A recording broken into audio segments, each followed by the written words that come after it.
Folks, I would like to give a massive, massive welcome to the Irish motovlog sensation that is Dave Perry from Wheelie Good TV. Welcome to the Motorcycle Hour Welcome, podcast. How Dave. are you? It's just great to be here. I have to say before we kick off, you put something on social media during the week saying that I was coming on your show. And you called me, as you've just called me there, you called me a sensation and something else you said, which which I have to say, I laughed out loud because I took a screenshot of it and I sent it to my wife and my kids on a little WhatsApp group. And I said, now you see, kids, look. Look at what's happening in your dad's world. I want you all to refer to me from now on as a sensation. We've made it, guys. We've made it. So that's very kind of you. I don't deserve the accolade, but I'm taking it all the How you same. do? Oh, Well, yeah. you see, you have to remember, the thing about sensations, there's good and bad sensations. Well, this is it. Well, this is it. I'm probably somewhere in the middle then. Not at all, not at all. Look, I don't think you're not somebody that needs much of an introduction. I've been watching your videos, for I don't know how long now at this stage since I first stumbled across them, and I kind of there was no rhyme written. I just jump in, I'd watch that one, then I'd watch this one, and do you know what I mean? I kind of, and even last night I was in bed, and my wife was saying, what's the plan for the podcast this week? I says, oh, I've Dave Perry coming on from Wheelie Good TV, and she knew you because I've always, you're That's like a that. part of our family now because it's on the whole time. But That yeah, is mental. Mental. Yeah. delighted to have you on. I'm joined here with Ross McQuaid, who some of our listeners will know. Hey, Ross. Are you, Dave? Here in the All back. good. All good. Yeah, yeah. Dave did the experience of having to look at Ross. Uh, Yeah. Thanks, my friend. yeah, come here, tell us all. And I know a lot of people will be watching our videos, will be familiar, but for those that aren't, where did it all start? What got you into bikes? How did you get the bug? Gosh. Weirdly, actually, for some of your listeners, they might know that I've just completed Route 66. So I won't digress into that just yet. But the reason I'm mentioning that is one of the museums we stopped at on Route 66 was a motorcycle museum. And when I walked through the door, the first bike that my eyes landed on was a little mini motorcycle, which was an Ital Jet. I don't know if you remember them. Yeah, yeah. And that is actually where it started for me when I was 8 years old. I was never allowed a motorbike. My parents would never let me have a motorbike. But a friend of mine had an Ital Jet.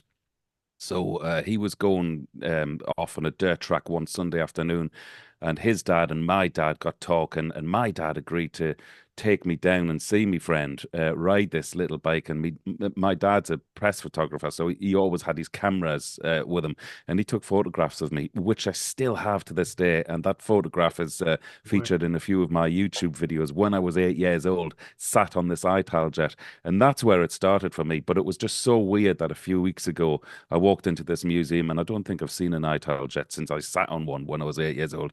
And there was one there. I'm not kidding you, lads. It evoked so many memories. I got very emotional. In fact, it's in one of the upcoming episodes. I filmed the whole thing, and I just couldn't help those emotions. You know what it's like when you're suddenly met with something like that. Yeah, it was really. Yeah, it was Really very expressive. emotional. Yeah, so that's where it all started.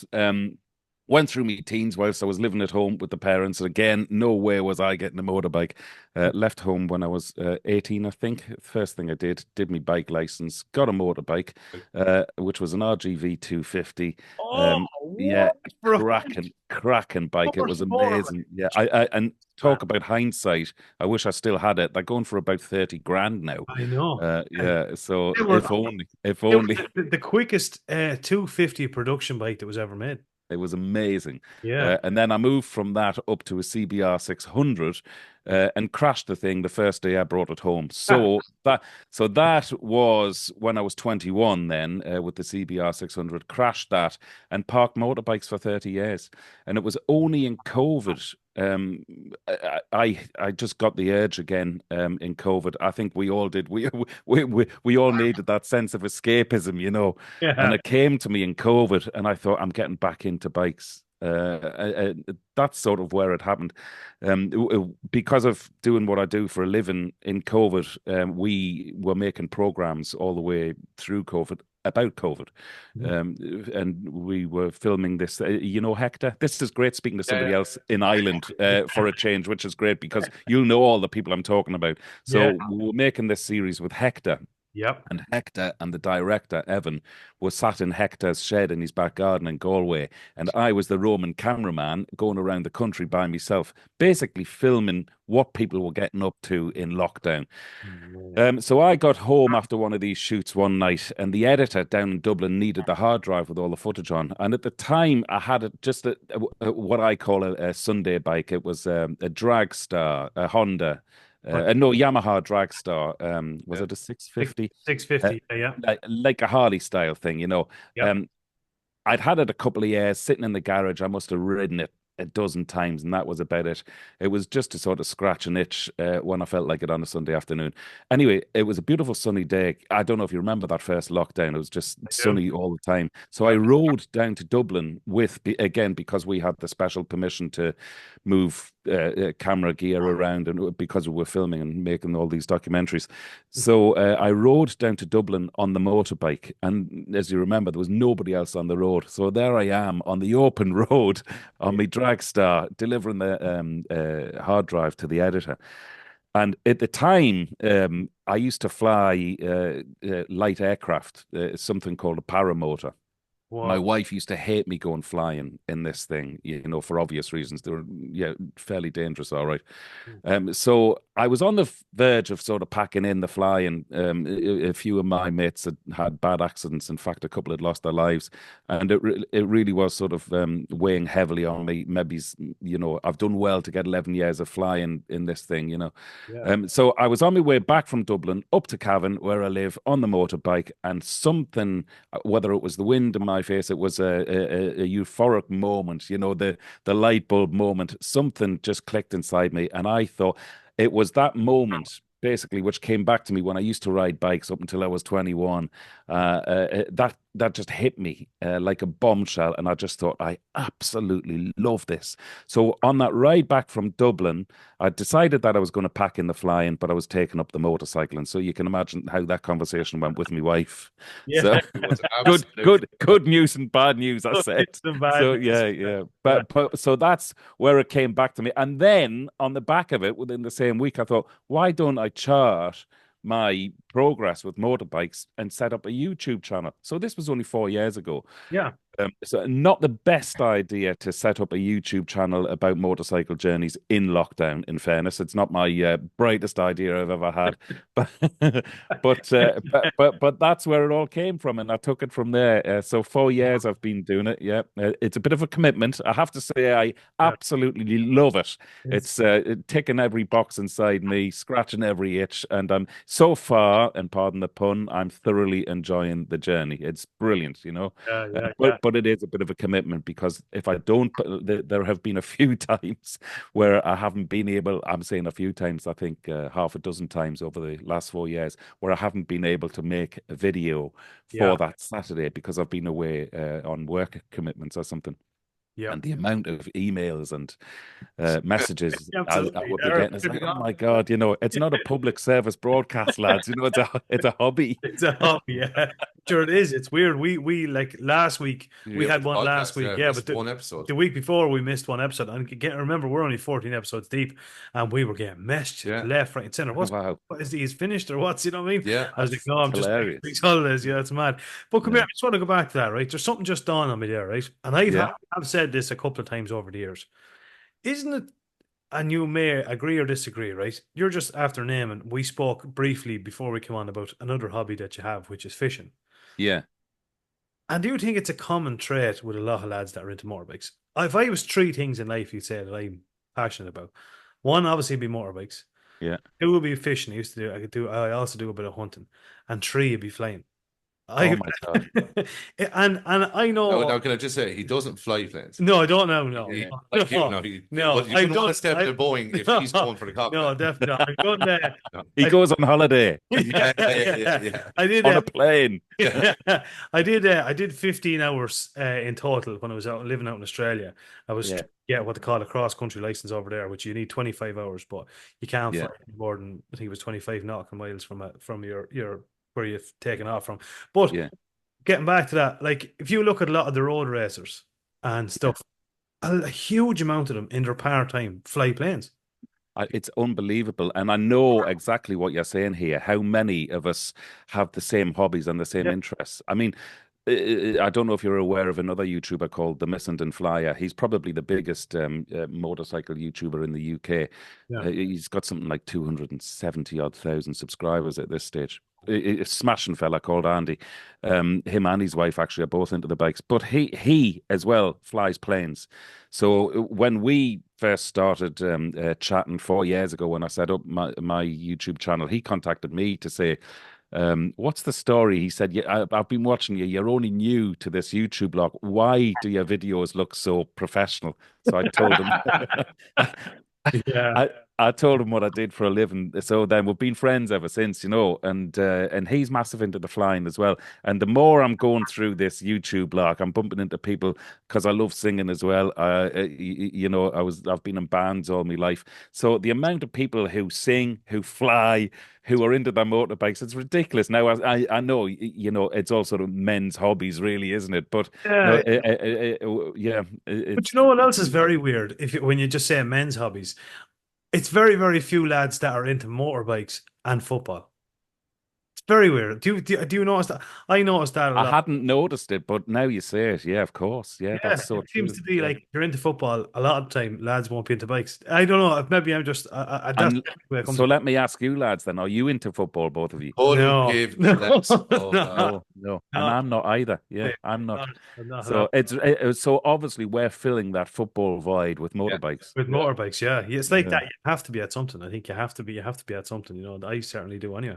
So yeah. yeah, so then obviously you were saying you started, I know I've been looking back at some of your videos and you would have sold the Dragstar or have you still have that? No, I sold that.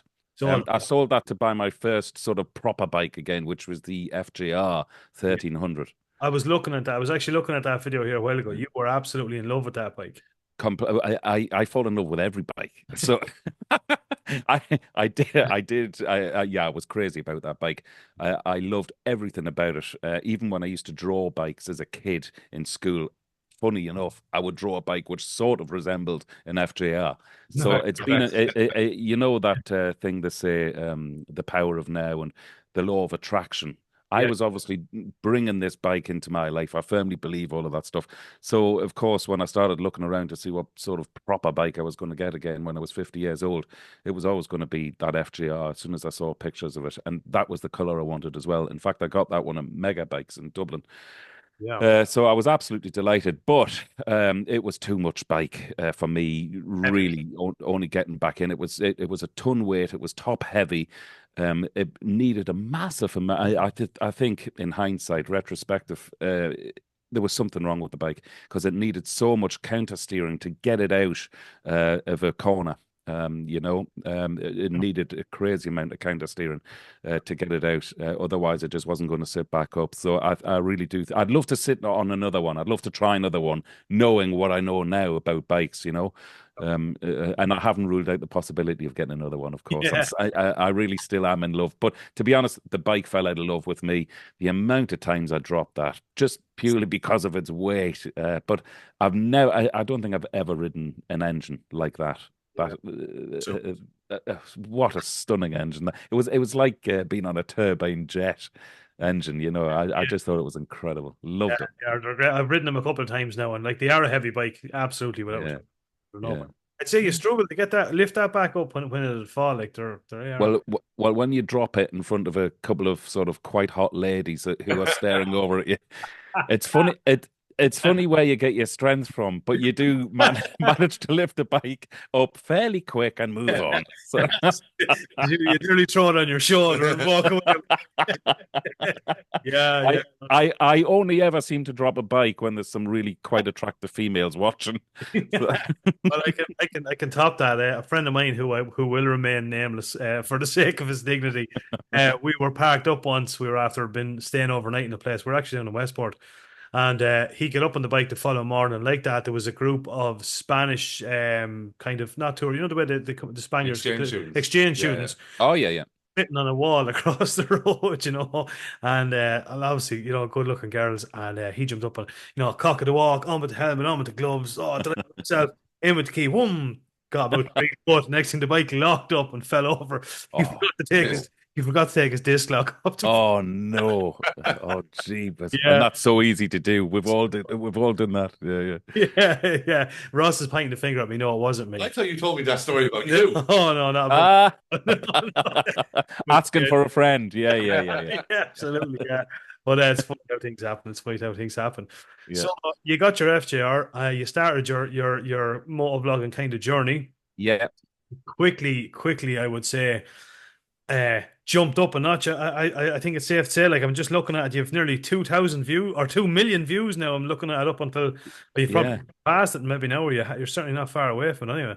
Yeah, I know. To be honest, I definitely have an addictive personality, and I found in the first year of this YouTube lock, I was literally spending so much time looking at all the YouTube analytics, and I mean, it's quite incredible. Literally, YouTube will tell you how long to the second people have been watching your videos for, what country they're in, what parts they like best in each video. It was crazy. I was just too addicted to finding out all of this info. So I tend not to look at it anymore. I release a video every Saturday morning.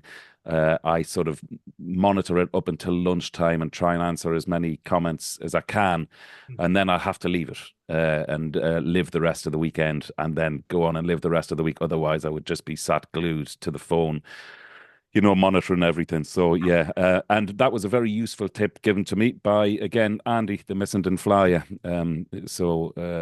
Yeah, so that works for me. But I think I don't know how many subscribers I'm even at the minute. But yeah, I somebody else told me that about the views recently, nearly 2 million. So I still can't quite believe it. It's very humbling. Yeah, yeah, Yeah. And but yeah, I love doing it, so I'm going to carry on doing it yeah, whenever I absolutely. can. Yeah, well, geez, I hope you do, because if you don't, I do not know what I'm going to do in my spare time. Do you know what I mean? Talk to your wife. Yeah, man. Oh no, I'm not going back doing that. I'll go back into the flying. Yeah, absolutely. My wife is fully expecting this, because I do move through life with different fads and hobbies, and my wife has already sort of got a bet on with some of my children. I wonder how long he's going to carry on with the motorbike stuff for before he sells all of that and gets back into the flying. Yeah, So, yeah, yeah. well, I I can don't. never see that happening. No, I don't think so. I think biking is one of those things. I was off the road bikes for probably 4 years when the kids were just at born and building a house, and the usual stuff. And Mm. but in the back of my mind, it was always there. It was always going to be there. Do you know what I mean? It was never. Go back on I Yeah, that. Yeah. I It said was. I said to Ross. Ross got into biking. This is his first year into it. Me and Ross have been best buds since we were, kids. Like, and yeah, Ross, you were living in London for a good Yeah. few years, and we moved home, and he was always wanting to get into the bikes and got this license and took the first step. But I just said, I'm giving you a warning. Like, once you take that first step, there's no going back. that's Oh, it. You yeah. know what I mean? There Yeah. isn't. It's No, your. it's a drug. It really is. Oh, Yeah, yeah. Absolutely. Brendan It's was me there the other night. He said, "Oh, well, we got dirt bikes." And I think within about 20 minutes, I'd send him about 40. But Brendan is basically my mechanic as well. I'm not mechanically minded at all. No, No, no. likewise. Yeah, yeah. Oh, I'm still one of these people who has to take my bike to a workshop to get the oil changed. Jeez. Yeah, sure. Look, that's the way. That's the way. I I can barely fix a puncture. Yeah. So you're doing better than I am. Sometimes you're better off. You're better off. But so you were the FGR, and then I'm trying to think now. I'm going back through them. So I mixed them. The FGR went. yeah, What? and then the GS came, so weirdly, and the GS, by the way, I've just sold. Did you? So That was yeah, going to be a yeah, question I was going to ask. yeah, I've just sold it last weekend to a lovely fella. You know how attached we get to our bikes, and I was nearly vetting people in the end as to who the as to who the GS was going to go to, and because I really just first of all, I didn't want to give it away like on a trade in for somebody who I would never have met to come along and buy it. I really wanted to meet the person who was going to buy this, and I reduced the price because I have a deposit down on another bike. And so I reduced the price over the weekend there on Done Deal. By the way, I've never and kind of so many time wasters in all my life as I have on done deal trying to sell this bike. So much so I'll explore other avenues the next time I come to sell a bike. But anyway, along comes this man on Sunday morning. He rang me and he said, I've got cash. He says, I'll pay you what you're asking. He said, can you meet me this afternoon? And I just thought, yeah, is this another wind up? Anyway, you can tell, I think, when you speak to somebody over the phone, like within the first couple of minutes. And I just thought, no, this guy's not a time waster. He's a genuine guy. So I went to meet him. And with the bike, and I took the bike in my horse box. I use a horse box as a bike trailer, Oh just so yeah, hold on. and it's a battered looking horse box, just so nobody will think about nicking the bike off the back of a trailer or anything. You know what Yeah. it's like out there these days, lads. You don't need to give them any more temptation. No, So I went to meet this fella, and there he was with the readies. Himself and his wife came along. She drove their car back, and he rode the bike back. And what a lovely fella he was. We sat and chatted for an hour, and I was just over the moon. Talk about making it easy to get rid of your sort of love affair with that particular bike, which is what I had for 4 years. And I'm only selling it because of another bike I've got joining the stable soon. So Can you disclose what that bike is yet, or? no, no, no, no, no. There's Okay. a lot of there's a lot of people through the videos because I must have made half a dozen videos over the last year when I first thought, shall I move the GS on now? I'm putting a few miles on it. Like every time I go away on any sort of trip or tour, it's always the GS. I Yep. swear by it. I just think it's an incredible all year round bike. In fact, when I get asked, what's your favorite bike? Always a GS. I don't even question it. Yeah. Where was I going with that? You're going to keep those So, close so, close so, to your so chest. yeah, I was putting far too many miles on it, and I just wanted it to go to a good home, a good owner, and allow me because I have a few things planned next year as well. So, and I just thought, really, if I do that again on my GS, the bike will be worth nothing by the time I've finished with it. So that's the Yeah. only reason I'm moved Fairness it to on. those things, though, they are like the Land Cruisers. Do you know what I mean? They Yeah, will just go Fairly forever. bulletproof, yeah. They can yeah, put up yeah. some Oh, serious miles on them. although I did take it to Northumberland, which is my old stomping ground, Yeah.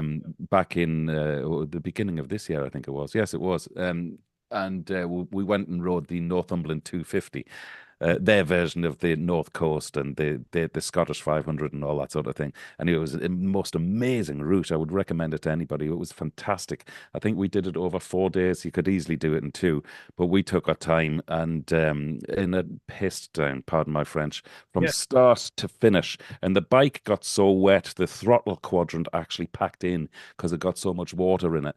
And people talk about, and well, I think it's a natural thing to be superstitious when you're a biker.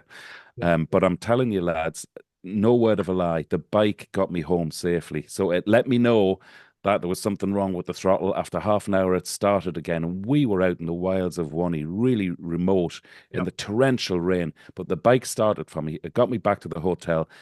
Subsequently, a couple of days later, it got me back to Ireland because at one stage I thought I'm going to have to get the bike shipped home with the AA service and fly myself home or something like that. It got me back to Ireland. The day I got it back to Ireland, it refused. The throttle quadrant refused to work at all. But that was the bike looking after me. It got me home safely, and then it said, "Right, I'm fucked now. Good luck." Yeah. Exactly. Tell them after doing this much for Yeah, you, you're on your way. Yeah, that's Yeah. that's right. So That's unreal. That's yeah, what I actually seen that bit of a series on the Northumberland. Looks like yeah. a beautiful part of the world as well. Something we A stunning part of the world. I'd love to do it again in sunshine. yeah. Now, of course, I know all of those roads and all of those routes, because, like I say, that's where I grew up.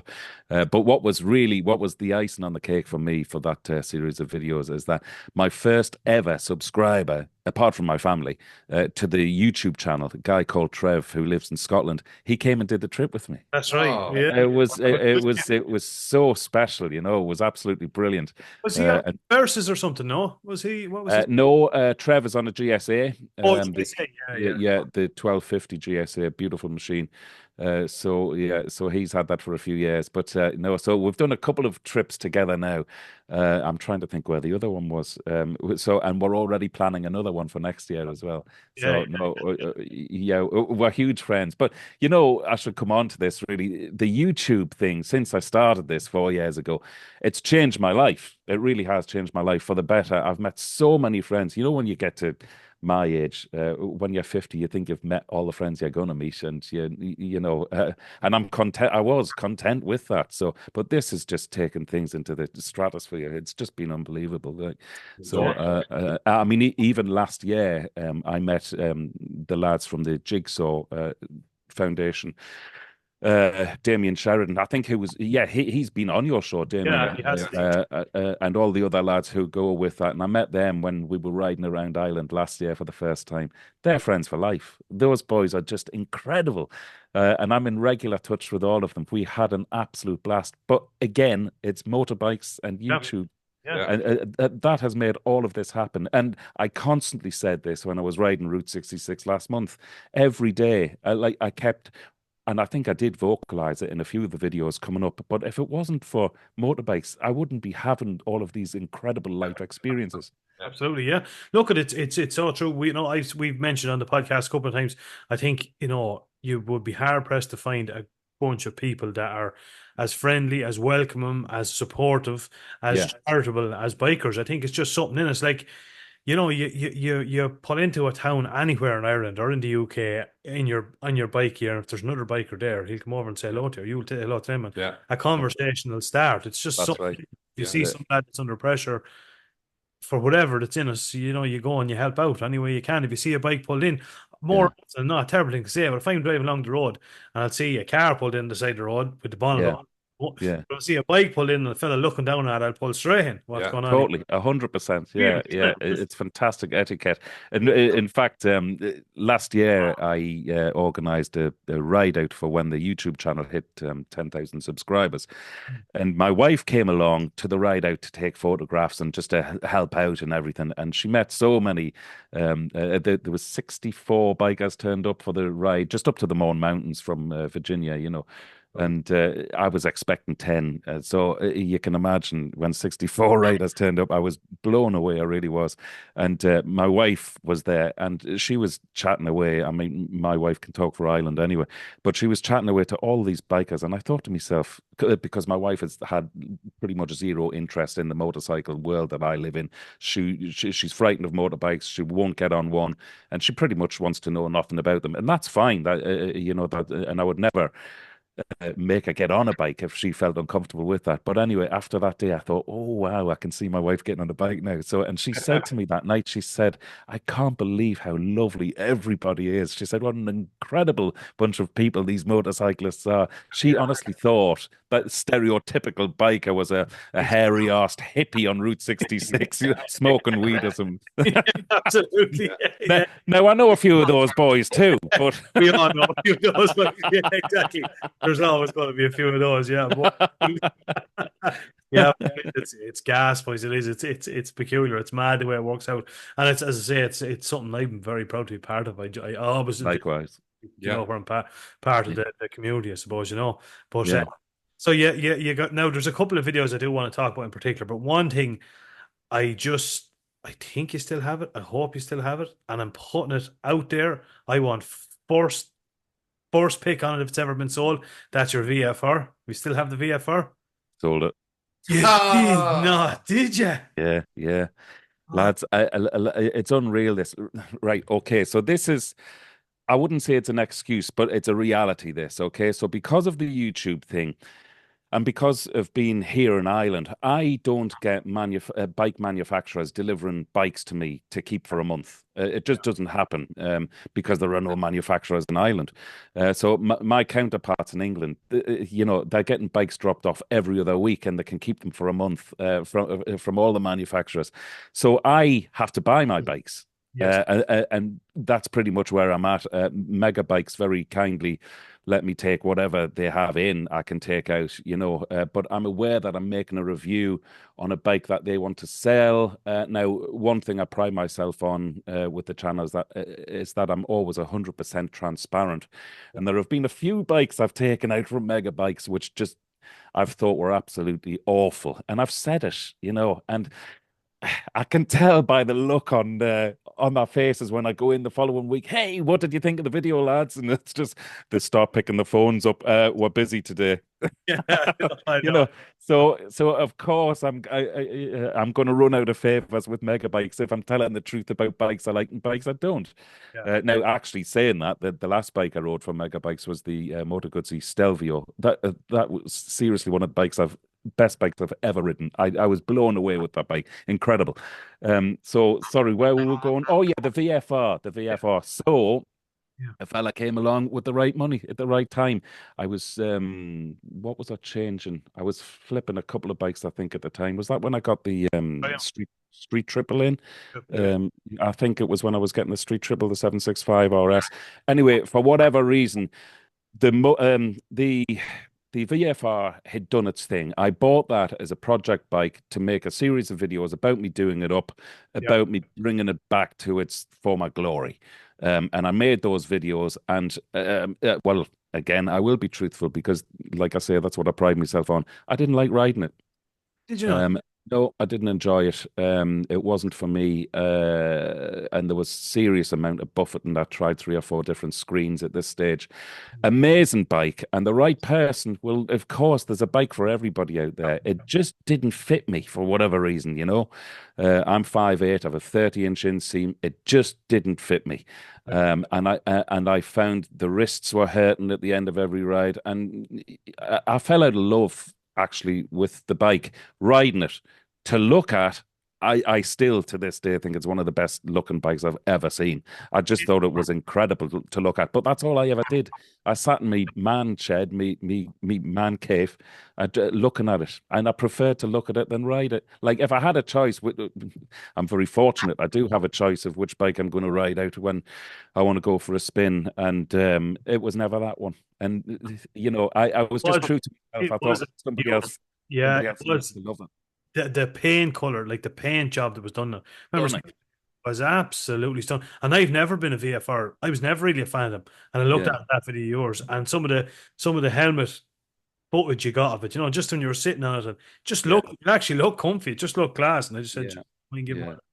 I had Uh, a couple of Triumph Sprints, which would be similar Beautiful. style of a bike, Yeah, the 1050s and stuff. And gorgeous, gorgeous. yeah, they're a nice bike too. Yeah, heavy bike though, but a nice Oh one. yeah, actually, that was the other thing about the VFR was very top heavy. You had to be bloody careful when you were sort of wheeling it around a car park. But no, Triumph. I have no doubt it'll come back and haunt me, that one, because that's one of the bikes that I've sold where I thought, ooh, did I really need to do Yeah, that? yeah. So I'm sure it'll come back and bite me. But I'd love to do that. I so enjoyed the project of getting it resprayed, getting the engine rebuilt, and doing everything really. I enjoyed the whole process of getting it done and bringing it back and seeing the reaction on people's faces. In fact, that was one of the bikes where I used to ride into a petrol forecourt where people who weren't even bikers would come over Yeah. just to take a photograph of the bike or ask me about it. And I just thought that was huge testament to the bike. The other bike which did that, of course, was the Royal Enfield, the Continental GT, the chrome one. I mean, what an eye-catching bike that was. It was absolutely stunning. But again, I was so obsessive about keeping it clean and the way that one looked. I never rode that either, so that went. So I think maybe I'm just turning more I'm turning more sensible in my old age. It's not a bad thing, really. I was going to say, No, ah, Yeah, honest to God, there's a parking lad. bikes and shit. Exactly, there's one of the lads in our club. He's a bit similar to that. He does yeah. for bikes. I think you might have heard he had how many? Had he 16 Fireblades at one stage or something? Oh A no. big Honda Fireblade fan, just loved. Yeah, that's what you call a problem. Yeah, absolutely. Because he grew up in that era, and he always likes the twin. So he'd have like he had a Hayabusa, a Gen 1 Hayabusa. He likes Yeah. having two of the identical bike. For what reason? I honestly Oh no. Like looking at one and riding the Yeah, absolutely. Yeah, he must do. I don't know what it is. Has he got two wives as well? No, he's only one, and she's a patient one. I will tell you that. Without, yeah. Very good. Very But, good. so obviously, so what have we got at the minute? You've got the Triumph at the minute. Yeah, that I say this about every bike. Really, it's the best bike that I've ever had. But no, that street triple just that excites me from the minute I open the garage door and I look at that thing. It invites me to just go out and play. I absolutely love it. And I made a video, I think, back in the summer there. I just to test out its touring potential. So I Yeah. just went away for the day. I can't remember what I did, 700 kilometers maybe it was in a day, just to see if I would feel tired at the end of the day. And I remember that video. I think, did you go to meet a friend or something? I do remember that. And it started. I can't remember the details in the vid, but it was something like that. It would rain, and then it did rain. Yeah. Yeah, I remember Was that the one? Yeah, it was absolutely fantastic. It is fantastic. That I love the color of it. The triple engine. Oh my God, that note off a triple engine. Now you do have to ride it hard to really sort of hit the fun spot, if you like. All of the fun is above 8,500 revs, really. But at the same time, it's quite happy around the back roads where I live in County Cavan, tootling around on a Sunday morning. In fact, I was out on it yesterday, and it's been drizzling here all week. And but I really wanted to go out on that, and I did, and I came back. I came back refreshed. I was only out for half an hour. You guys know what that feeling is. You come back after going out for a spin for half an hour, you feel like a totally different person. It was absolutely brilliant. Yeah. So no, yeah, absolutely love that bike. And again, that's one of the bikes I honestly, no, I'd never sort of say I'll eat my hat if I go back on these words, but it's one of those bikes I honestly think I'll never sell because Yeah. the love affair I'm having with that bike at the moment is, well, I've had the bike for coming on a year now. Yeah. And yeah, it's still. I look at this. Oh no, I was going to say this is an audio podcast. I know we're looking at each other on the screen, but I was just going to show you this. I'll still show you this. Oh, screensaver. So it's a screensaver on my phone. That's proof of how much I love this bike. No. I was working with. Do you know what it looks like? If I was to, there's remarkable similarities in the 765, the Speed Triple, and Bumblebee, the Transformer. Yeah, absolutely. Yeah, with those wasp eyes. Yeah. Yeah, absolutely. It's where it was purposely designed like that. Yeah, you would. Now, weirdly, when I was getting back into bikes 4 years ago and I was looking around before I copped eyes on the FGR 1300, people were saying you need something sort of light and nimble and agile. Have a look at the Street Triple. And when I looked at the Street Triples 4 years ago, I honestly thought these are the worst looking bikes I've ever seen in my life. Who on earth would buy one of these, 4 years later? Now I'm in love and I think it's the best looking bike I've ever seen. I would put it up there. I think it's well. Yeah. But it's funny how our opinions change. Yeah. And in fact, you've just spurred me on here, lads. I think I'm going to have to make a video because I was only talking about this recently as well with somebody else. In fact, I was talking to, I don't know if you know CC's Motorcycles in Kells. The guy there, Christy, great guy. I was talking to him about this, about how easy we fall out of love with a bike. Yeah. Whether it's because you've dropped it or because the bike didn't start one morning when you really wanted to go out. But sometimes it can be little things like that, which is why we fall out of love with bikes. Yeah. And I am guilty of that. Definitely, as I mentioned. We only spoke about. Don't even start. Ross attested this. Yeah. I've had. Oh, if you're here, there's pictures of bikes all over here. Bikes I've had down through the years, But let's say when I got back on the bikes there, start of this year, I went back. I bought a Sprint, an ST 1050, which that was the second one of those I've had. Had one of them, great bike. I had a 955 Daytona before that. Oh wow. Yeah, there was a stunning bike as well. I sold. This is how weird I am. This is the sort of madness that goes on in my head. I sold a Triumph Sprint 2005, beautiful bike. Yeah, I bought a 1999 Suzuki Intruder 1500. Love where that train of thought was there. I do not know. I have not a clue. Broke down on the way to Clarny. Lucky enough, I was able to fix it myself. Fixed it, got down there, got back, and I was like, I literally remember coming up and the sun was beaming down. It was the June bank holiday Yeah, weekend. We were after having a super weekend. We were going up this class country road. Do you know what I mean? There was harvesters out in the field getting yeah, silage. You know what I lovely. mean? The Yeah, smell, everything was just class. I remember calling up on mm, that bike. I was like, you know something, this is class. I made the right decision. What a beautiful bike. The yeah. roar out of the V twin, everyone was happy. And I remember wheeling into the shed a half an hour later, looking at it and going, yeah, I'm going to sell that bike. I literally don't even know what caused it. Yeah, Literally just like, Yeah. no, that bike has to go. So, did a sort of a deal with a fella, got a 1001 Phaser 1000, which I Yeah. love. I had one before. yeah. Uh, Love that bike. love that bike. You will Bought never this sell bike. that I bike. was like, no, I'll No. always just keep that there because there's not a lot of money tied up in it. Yeah. And yeah, I actually looked at selling it this week. To me, Wow. Wow. To Ross, to me, yeah. Well, you fell in love with it. You kind of asked me, so I was kind of doing you a favor by selling it to Yeah, you. but But that's because you said you were going to sell it last week. I was like, oh, should give me first refusal on it. I'm just looking at Listen, one of the bikes I regret selling the most, actually, especially at this time of year, is the little Honda CRF 300 I had. And I got offered the same money a year later as to what I paid for it. The same money. So, of course, the business head in me said, you can't turn this deal down, Dave, you know. yeah. So I let it go for that. And but at this time of year, especially up here, you know, I'd love a little sort of dirt bike, if you like. And in fact, I'm going to Motorcycle Live this weekend on Saturday over at the NEC in Birmingham. And one of the bikes I want to see, Yamaha have just brought out a bike to compete with the Honda CRF 300. Because when you think about it, the CRF 300 is the only bike of its type, really. It's had nothing else to compete with it. I think that Chinese company Vosge, I think I'm pronouncing that right, Yeah. they brought out a 300 to rival it. But other than that, there's been nothing of Oh, not that really. sort of No. 300 class, really, Yeah. which didn't need a servicing every 1,500 miles, you know. Yeah, absolutely. Yeah, yeah. That's the downside. Like you've got the like the RMZ, not the RMZs, the Suzuki DRZs, Yeah, yeah, yeah. 650s and stuff.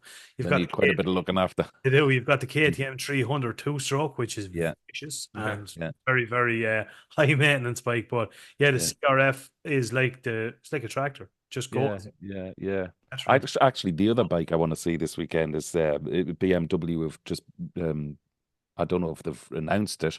Well, they've certainly announced it. I don't know if it's just a sort of production sort of thing. What's the word I'm looking for? Can't remember. It's the 450 model. It's like a scaled down version of the new 1300 GS. It's a 450. Now, you only know it's going to be a ridiculous price anyway. So, but I'm just interested to see Yeah, if they're moving into that market, like the CRF 300, that type of thing. You know, for people who want to do a bit of off roading. yeah, Now, it's an expensive luxury. I'd say buying a BMW 450 just to do a bit of off-roading. I reckon that bike's going to be around 14 grand yeah, probably. euro, Yeah. and the CRF 300 is 7. So Seven. yeah, I reckon it could be double the price of a CRF 300. So, Didn't Catty release their first ever motocross bike this year or last year as well? I think, didn't they? Or it's coming. yes, I saw them. I was quite disappointed with the looks. To be honest, this is how shallow I am. The first thing I look at in every bike is its looks. Yeah. How they perform after how they look is secondary. Yeah. But I always buy a bike on its looks, okay? And I saw one of those Ducati bikes at the ABR festival last year. I thought it looked bloody awful. It was one of the bikes which look worse in real life than they do on the photographs. Whereas this new BMW, the 1300 GS Adventure, Yeah. which BMW have just brought out, well, they had that catastrophic launch over the summer. I thought it was one of the worst launches I've ever seen for a motorbike. And of course, because it's so different looking. But I've been in the BMW dealerships lately, possibly riding a few bikes out for them. That's why I was down there, and they have them now in the showroom. And oh my God, I think they're absolutely stunning. And I made a video, of course, a sort of reaction video after Yeah. they'd just done that big launch, saying how they'd messed this up looks wise. And now I'm thinking, really quite nice. Well, it's funny. It's funny you should say that because I actually there was a big write-up in one of the ride magazines 2 months ago, and it was about the new BMW 1300 that comes out. And I looked at the pictures of it, and I thought it was horrible looking. I thought, Yeah. step back. I Have you genuinely, seen one? Have you seen one in the flesh? no, I haven't seen it in the flesh. No, no, I Yeah. haven't. We're actually You'll going be. to Motorcycle Live next next weekend. weekend, Oh, were you? Yeah, yeah, we're next going Friday. next Yeah, next Friday. We're going over to it. So yeah, I'm looking. Yeah. So I'll get it Yeah. up. I was there a couple of years ago. I went for the weekend a couple of years ago.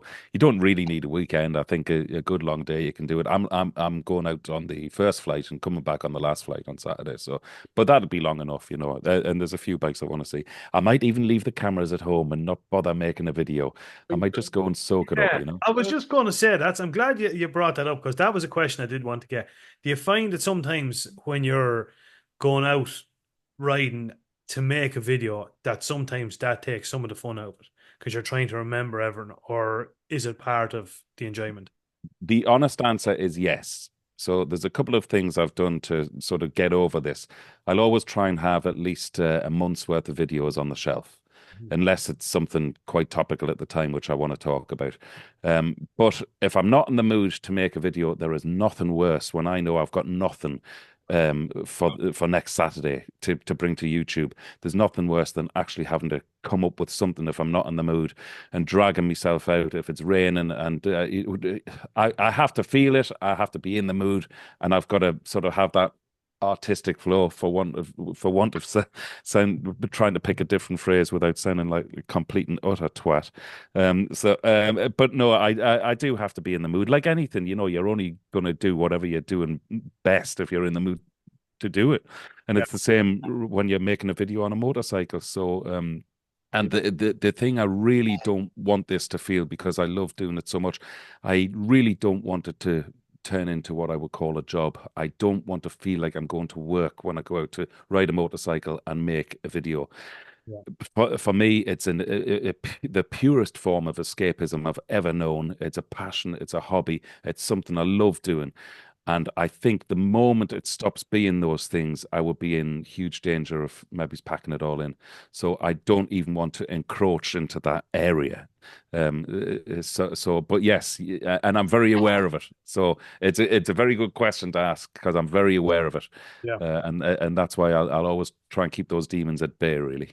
No, So, absolutely. Because I just seen on some of your videos, and you've obviously had a couple of videos up on some of the process and some of the equipment that you use for video on yeah, Route 66. I was just looking at you charging some of the equipment and yeah, stuff, and I'd be thinking, Jesus Christ, like when you get off the bike, say a classic example, you get off the bike and you go in for a coffee. Does yeah. it, does everything come off? Or do you make sure you can leave the bike somewhere that you can see it? Or I think no, you shot. Yeah, Yeah, yeah. To be honest, I leave everything on. On Route 66, I had to leave everything on because our coffee stops were no longer than 10 minutes because of the sheer amount of riding that we had to get through every day.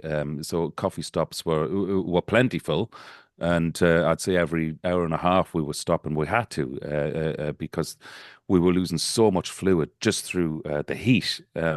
So yeah, the coffee stops were plentiful, but really we had to limit them to sort of 10 minutes, get the fluids into us and back on the bikes. But as a result of that, and it's fine, really. You know, when there's a load of bikes parked up, you'd only hope that the cameras weren't going to stand out too much. I suppose if I was riding it by myself and I pull into a service station with six bikes sticking out the side of the camera, six cameras sticking out the side of the bike on poles and on the handlebars, and then me helmet and everything, yeah, of course it's going to draw a lot of attention. But no, it seemed to be fine.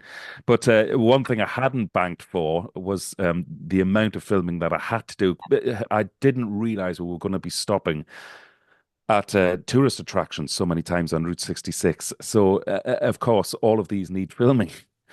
So I hadn't banked. So I headed out there, you know, thinking I'll probably get about 6 videos out of this trip.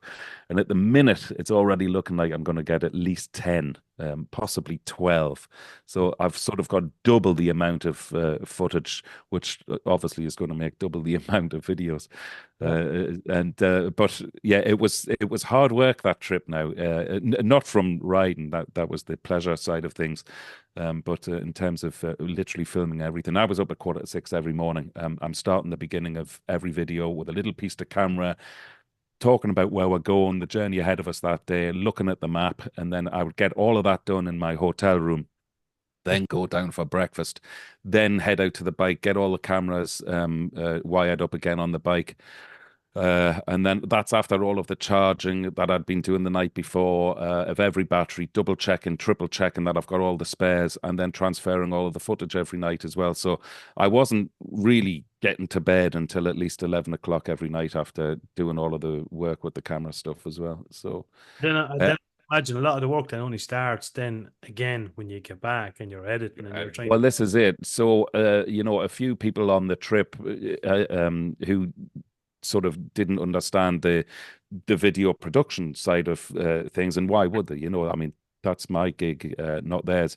They were wondering why I wasn't putting stuff out that night, sort of thing. And what's great now, the feedback from the videos, which are only hitting YouTube over the last couple of weeks, the feedback has been incredible, and none more so than people who did the route with me, and they were like, "Oh my God, we had no idea you were putting this much into it." So they didn't see all the behind the scenes starting every day at 6:15 in the morning in the hotel rooms filming.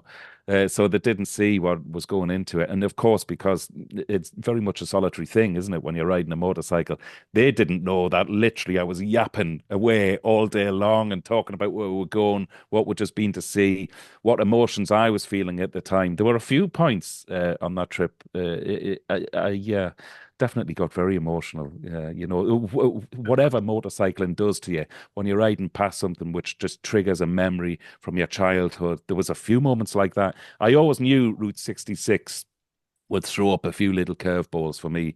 And I said, and I think I've said it on the channel, Route 66 wasn't just a childhood dream for me. I knew it was going to make me find out something about myself. To me, it was always going to be my Camino de Santiago, where you sort of come back and you found something quite deep about yourself. And I did. I found something extremely deep about myself on Route 66, in that I will never, ever buy a Harley Davidson. Well, I was going to say that at the start of this. I was going to say I didn't want to be giving it away, but from the body language and the first two episodes from Route 66 and a few little things you've said. I think I was just listening to the last one there and I'm in break and work, and you said you were going past a tank. And Yeah, you that's just right. said, "Geez, I think it'd be easier to drive that tank than it would be to drive this Harley around this corner." Absolutely, yeah. Yeah. I did. I remember saying that. Yeah, Not and I meant it. Yeah. I really felt. I mean, obviously, I'm not going to give it all away just yet, because my love affair definitely wanes with that bike as the series progresses and as we travelled west. Yeah. But by the time we handed the bikes back in Santa Monica, I've never been so pleased to say goodbye to a bike. I just can't now. Listen, I'm not going to be a Harley knocker at all here, because I know people love them. Mhm. And if I can start firstly by saying I get it, okay? I get the romance of doing Route 66 on a Harley Davidson. And I get that, especially when we hit Arizona, those huge long roads ahead of us, and every road looked like an Eagles album cover. And I was just setting the Harley Davidson into cruise control, sitting back, enjoying the scenery. And it was only then, until we got to that stage, I thought, this is what Harley Davidsons are about. This is why they sell. But I don't quite know, other than doing that route or that part of the route, why anybody would buy a Harley. I was on a 2024 Street Glide, and there were so many design flaws. I've got a separate video coming out. I did a bike review about the Street Glide because I felt qualified to do that at the end of my 2 weeks. Now it's gonna cause a stir, that video. Let me tell you. Oh my God! Because Harley people are staunch Harley people. Do you know what I know, but there are so many design flaws. I mean, yeah. Well, I'll give you one, which is coming up actually in episode 3. I know that because I've just finished editing this one. That comes out next weekend. I don't know when your podcast goes out. Yeah. But keep across the channel, because in episode 3. You see me having a very unfortunate accident with the Harley Davidson when we pull into a filling station. I won't reveal any more than that. But the Harley Davidson is so heavy. If you park the bike on the slightest incline, it'll roll off the side stand on its own weight, and the side stand doesn't click into place. Yeah, It's a that's design flaw. It's yeah, so bad. yeah. And then Harley, when your bike does fall over, so I have just given it away. So when your bike does fall over, if it goes beyond a certain point, it knocks the electronics of the bike into limp mode. So you then, well, the whole idea of this is so you take the bike back to Harley Davidson, and no doubt they can charge you an extortionate amount of money to put in a code to get it out of limp mode. Now, our road captain, Eddie Golden, in my group, has obviously encountered this so many times because he's been leading these expeditions, if you like, since this started in 2002. So Eddie knows all of the tricks to get the Harleys back up and running. So he put in this code, which he knows. And of course, it brought my bike back into life. But that's one of the things, I think I've touched on this in the videos as well. I've always wanted to do Route 66 solo.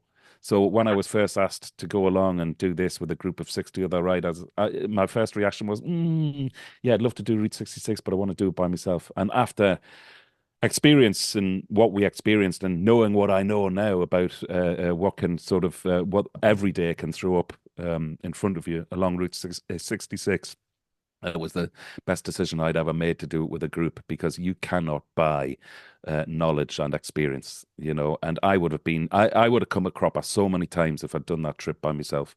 So it was just amazing having all of the support and the backup and the knowledge. Like, for instance, when we hit, where was it? Was it Nevada? Every morning we were coming out of the hotels, the bikes would be soaking wet with the dew and the moisture and everything. So, but all of the other riders, of course, who'd done this before, they all had their towels there, wiping their seats down and then wiping my seat down and all that sort of stuff. Now, I would have been soaked through, you know, little things like that. It's just all of those little nuggets you sort of soak up. And like, if I did it again, I'd have a much more pleasurable ride, you know, because Yeah. well, I'm not saying that it wasn't pleasurable. I just had an awful lot to think about, and I was determined to make as many mental memories without cameras for myself as I could. Unfortunately, I'm probably thinking I didn't take enough time out to soak it up myself, because I was so conscious of filming everything to make the series of videos that I'm bringing. But That's the you battle, know, isn't it? That's the battle, is to try and get that mix right of it enjoying is. it. It really is. Yeah, it really is. But you know, it's quite weird at the minute, because some of the stuff that I'm going over as I'm editing all of this stuff, I'd forgotten that would even stop there. I'd forgotten all about it. So it's quite nice, actually, that I have done all of this, because I'm sort of living the route again, riding the route again vicariously through two computer screens in the edit suite. So, and it's quite nice to ride it again through that. And of course, hopefully, if well, unless YouTube collapses or something, but hopefully those videos will be up there for life, you know, Absolutely, on absolutely. YouTube. So. I know. I look forward to me Saturday mornings to getting it fired up. And I think, as I was saying, I have you set up in my garage out there on my tablet and working. I'd have your videos on the background. So yeah, Jesus, long. That's mental. That's mental. I'm taking a break. I don't know if I've mentioned it. I'm taking a break this weekend from the Route 66. For those viewers of the channel who have no interest in Route 66, I don't want to scare them off, you know, because as I mentioned earlier, there's probably going to be about 10 episodes coming now. So, so I'm taking a break. I'm resuming normal service this weekend, but I'm bringing a new strand to the channel. Yeah, what's the story? We did speak a little bit about this before we jumped on. So can you give us a little bit of a? I can.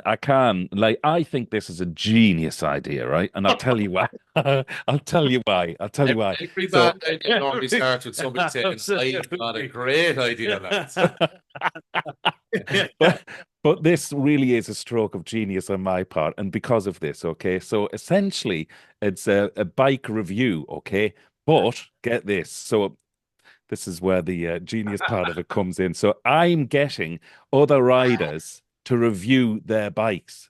So I don't ride the bike. I don't have to buy the bike. Yeah. They review their own bikes. I just make the video. Fantastic. I mean, what about that? That is clever. I like So that. are you just going to ride beside them and Mike I'm them? not even doing that. I'm not even doing that. I'm making it. I'm making it all about the rider and their bike and their affair with their bike. So, for instance, this weekend, I've mentioned him already, Damien, who you've had on your show already. Yeah, He bought a multistrada this year after having an accident. yeah. So and we all know Damien can talk for Ireland. So I rang him and I said, listen, I have a bit of an idea. I don't know if it'll work. And I still don't know if it'll work, by the way. The subscribers might say, Dave, that was absolute shit. Just don't do another one, you know. But we'll wait and see on Saturday morning what the feedback is. So I went along, I met Damien. I drove there in my car. I Oh, took all of the camera gear. I met Damien at the bridge in Slane there. oh yeah, Yeah, yeah. yeah. And we just had a chat about his bike, and then I did some shots of him riding. I fitted his helmet with cameras and had the 360 camera sticking out the side of his bike and everything.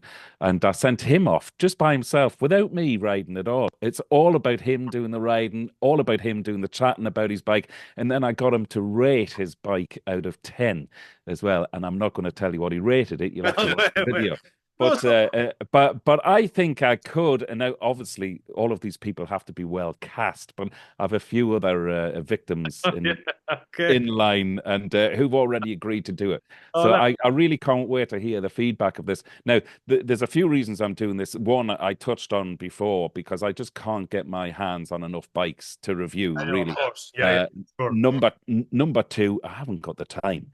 Yeah. And then number three, as much as I love motorcycles, I'm not a petrol head. I don't know anywhere enough about bikes as some of these people that I'm talking to in this series do. So, you know, they're much more qualified to review the bikes rather than me, you know. And when I do get a bike, I've normally got to have it back at the showroom by 2 or 3 o'clock that afternoon, which isn't really long enough to review a bike. I've always called my bike reviews actually first ride, first thoughts. Mhm. So that's again what was sort of preying on my mind. You know, I can only give my first impressions of riding out on a bike. So that's why I came up with this and thought I need to be Idea. speaking to real world owners, you know. Absolutely. Yeah, definitely. Yeah. But So, I'm thinking I'm really quite excited about it. yeah, well, I'd be looking forward to seeing that. The Marks out of 10. That has some very a lot of similarities with the ice cream contest that you I, ran with. I, and also come dine with me. Come down. Yeah, honest to God. Yeah, yeah, So, exactly. so Yeah. for your listeners who don't know, I'm actually a cameraman on Come Dine With Me over in the UK, and that's where I actually got the scoring out of 10. So rather than sort of rating everybody else's dinner, the riders are going to rate their own bike. That's absolutely Yeah, class. yeah, Well, yeah. here's an idea for you as well, and it's something I've often thought about. I always thought, geez, I'd love to be a vlogger. I'd love to be doing, videos and stuff. A, I Yeah, haven't got the skill set, and B, I haven't got the patience, and C, I don't have the time. But when you go onto YouTube, it's like what you were doing, with the scoring bikes out of 10. Um, I could go on now and I could say I want a review of a new BMW GS 1300, and there'll be yeah, tons of them. yeah, Or I want a multistrada, or I wanted, the new BMW R1000. But if to go on and say I want an honest review of a K3 GSX R1000 bike that's worth yeah, 4 grand, or I want a review of, say a ZX9, or say bikes around the 4 and 5 thousand, doesn't seem to be an awful lot of emphasis on that kind of market range in bikes. So I'm thinking what you're doing there, that could really work. yeah. And I'm deliberately choosing people not with new bikes, people Yeah, with sort of older bikes, people who've owned them for a good while and know the bikes. yeah, Yeah, I don't want to make this strand all about a new bike on the market. Yeah, it's more about the love affair or not yeah. that the riders have with these bikes rather than sort of reviewing a brand new bike, which is what there are millions of videos about on YouTube at the moment. And no, you're dead right. To find an older bike, or even because when you think about it, YouTube's still relatively new, isn't it? You Yeah, know, so to find an older bike sort of from 15 years ago, you'll find it quite hard to get a proper real world review. So, but absolutely. yeah, hopefully it'll take off. It'll take off. I've no No, doubt definitely. with Yeah, you at the helm of it, man. If you can make success out of rating ice creams, you're going to make a success out of rating No, bikes. now you say that, right? That Right. wasn't successful at all. What's Literally, not? every time I had to end the series because every time I put one of those ice cream videos out, you could see the subscribers dropping off the channel. No Yeah, way. yeah, no, you Yeah. could, yeah. And I just, oh God, this is not good. Some people absolutely loved it, and they were sending me fucking the patches for me motorcycle clothing, patches of ice creams. I don't know where they got these things, right? Oh, And then, of course, every fucking ice cream shop in Cavan then wanted me to go and visit their ice cream shop, and oh, bring your family. We'll give you tubs of ice cream and bribes, basically bribes.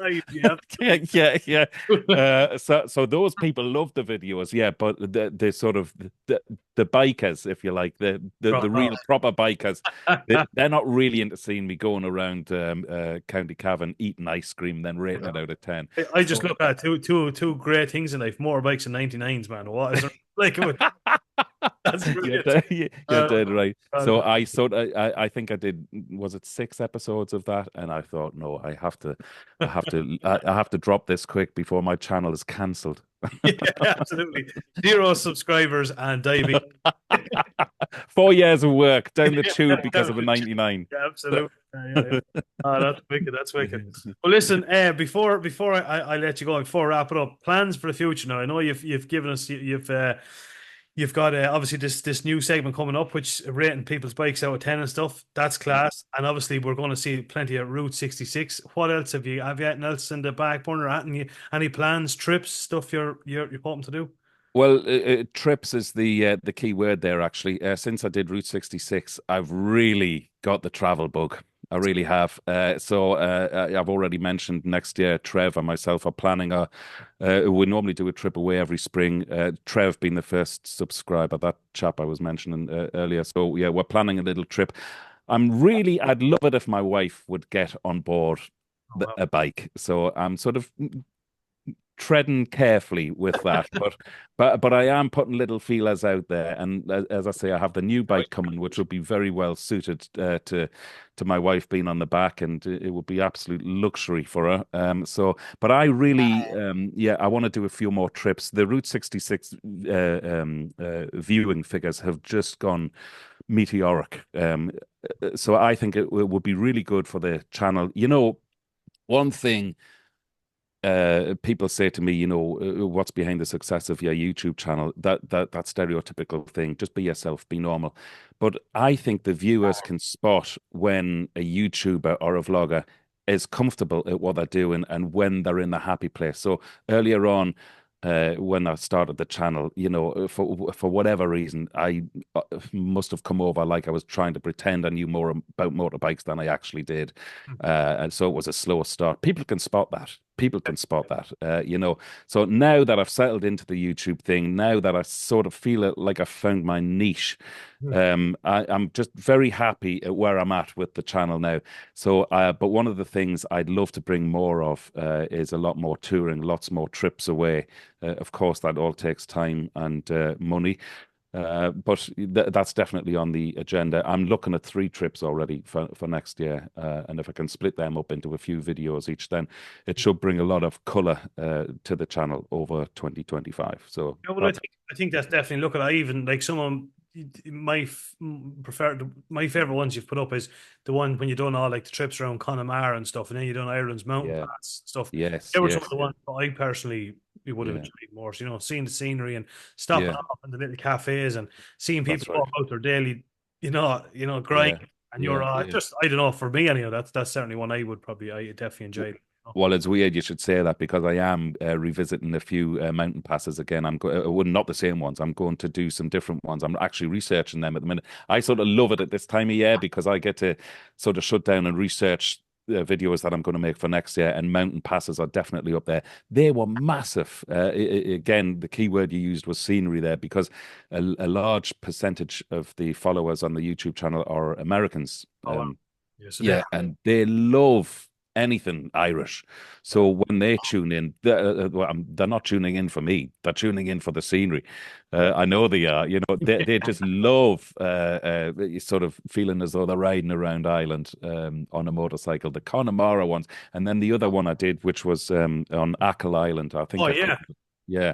That was Uh, brilliant. Yeah, the yeah, The Americans went crazy for that because they thought, well, why wouldn't they think that what was the film called? Banshees of Inisherin. yeah. Yeah. Banshees of Inisherin. Yeah, So everybody outside of Ireland thinks Inisherin is actually a real place. yeah. So that's why I called the series Inisherin. Inisherin. Yeah, Yeah, yeah. yeah, yeah. I just So think like we're all guilty of it, and you're just talking about there with the scenery and the Americans. But you're how many times have you been in your car flying from A to B, on the grind, working or trying to get from one meeting to the other, or one film set to the other, whatever the case may be, that's right.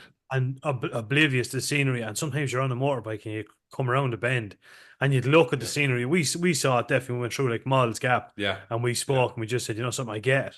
Yeah. Yeah, Do yeah. actually get why the Americans and why them come here and say it's the most beautiful country in the I scenery. know we You take know? it for granted. We really do take it for granted, and quite often it's the things which are on your doorstep which you ignore. I was doing a chat with Bruce. I mentioned this before. I think Teapot One, and one of his questions was, or somebody had written in to say, ask Dave which country he'd like to see more of, and I said Ireland. And Yeah, and Bruce was like, "Oh, come on, be a bit more adventurous than that." I said, and Bruce has never been to Ireland. yeah. He says he's coming over, and I'm going to make him get over here. But when you're blessed with a country like Ireland, the scenery we have, the people you meet along the way. I mean, there are still parts of Ireland I've been to on a motorbike where I've never seen a car or another person for at least half a day. Yeah. That's No, yeah, yeah, for sure. Yeah, and there aren't many places like yeah, that left in the world. definitely.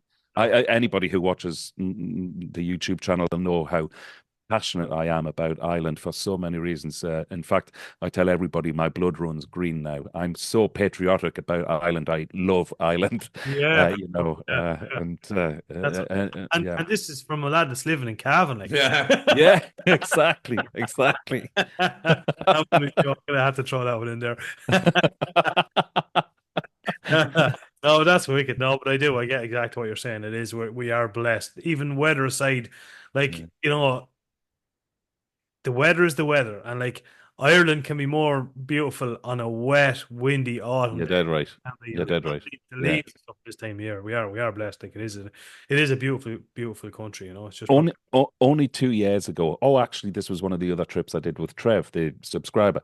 Only 2 years ago, Trev came over here and we did the Northwest 200, the Causeway Coastal Route, And as much as I harp on about the Wild Atlantic Way and all of the scenery we have over west, to then only 2 years ago, for the first time, I couldn't believe that for the first time 2 years ago, I was on the Causeway Coastal Route. It's just unbelievable. yeah. And we picked the hottest weekend of the year. The sun was splitting the stones. We just had the best motorcycle riding. It was stunning, stunning. And I came home from that trip thinking, if you were to plan somewhere in the world to go to on your bike for a tour or a trip, you'd be hard pushed to beat that. You would, yeah, absolutely. And it's on our doorstep. It is, yeah, yeah. We went up again. It's not a part of the world I'd be in overly too often, but we went Yeah. up a couple of years ago when the Northwest 200, the race was on. Yeah. We ended up going up and we stayed in Port Rush, I think it was, or Port Stewart. And Yeah. the golf course, there's a Railport. Yeah. Yeah.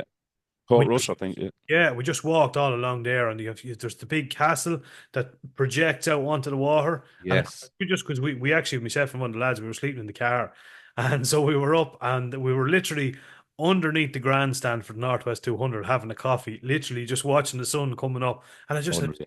"Jeez, man, this place is unreal. Yeah. Like it was Yeah. absolutely stunning, Incredible. stunning. Yeah, yeah, absolutely, yeah. So we're Yeah. lucky. We are blessed. It's just about Yeah. trying to Dead take the right. time and the effort to get out there and see it. That's Yeah. what it's all about. Yeah. Dave, I am not going to hold you up any longer. I know you've You're had. not holding me up. I'm loving this. I know. Talk to me as long as you want about motorbikes. I'm happy all day long. Happy all day long. We might have to do a part two on this one, I think. Yeah. A regular Great on stuff. this Well, podcast. it's lovely to meet you, lads. Lovely to meet you, And Kev. likewise, yeah, I'm still a little bit starstruck in here to me because you've been kind of like, not in a weird way, you've been putting me to bed every night because I get in, I get in and straight away onto YouTube and I say, hey, have a bit of a random.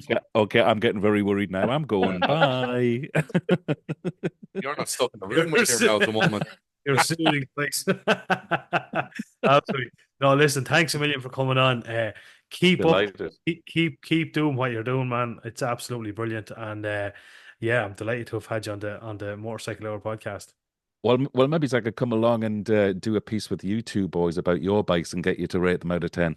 Let's look into that. We'll see how the first one goes. 100%. Absolutely, without a shot. I don't know what bike I'll have at that stage, but I know I'll probably still have the Pacer. Yeah, no, you'd be welcome down absolutely anytime, man. Definitely. And I do want to give a shout out as well. And we're hoping to meet you on it because we spoke about it earlier.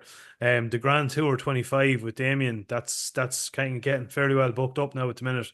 Yeah. There's only a couple of places left. I think it's limited to 45 places. I think Something around that mark, yeah. like that. So Now there's a man who can organise an incredible event, and like I say, I did it last year, made friends for life. But he's bringing it big this time for 2025. Yeah, it is the best crack ever. It's an incredible ride as well. Brilliant. Oh, we're definitely going to, myself and Ross. I'm not sure what the rest of the lads going to do, but we're definitely going to head down there for that anyway. And we'll definitely catch up with you on that. And I hope to catch up with you before that, man. Absolutely, 100%. Brilliant. Thanks for having me on, lads. No worries, thanks a million again. And yeah, so for people that don't know or are looking to find you on, you're obviously Wheelie Good TV on YouTube. Your Instagram is Wheelie Good TV. It is as well, yeah. And Facebook, you're on Facebook as well. As Wheelie Good TV. As Wheelie Good. Yeah, never would have guessed. Imagine that. Dave, over and out. Thanks very much again, man, and we'll be talking to you soon. You've just used my little end line there. I say over and out. I knew it from somewhere. Where is this coming from? And can I thank everybody for listening to this podcast as well? So really, really appreciate that. Thanks a million, folks. Lovely stuff. Dave, we'll talk to you in the next one, man. Take it easy and mind yourself. Cheers, bud. All the best. Salam. Cheers.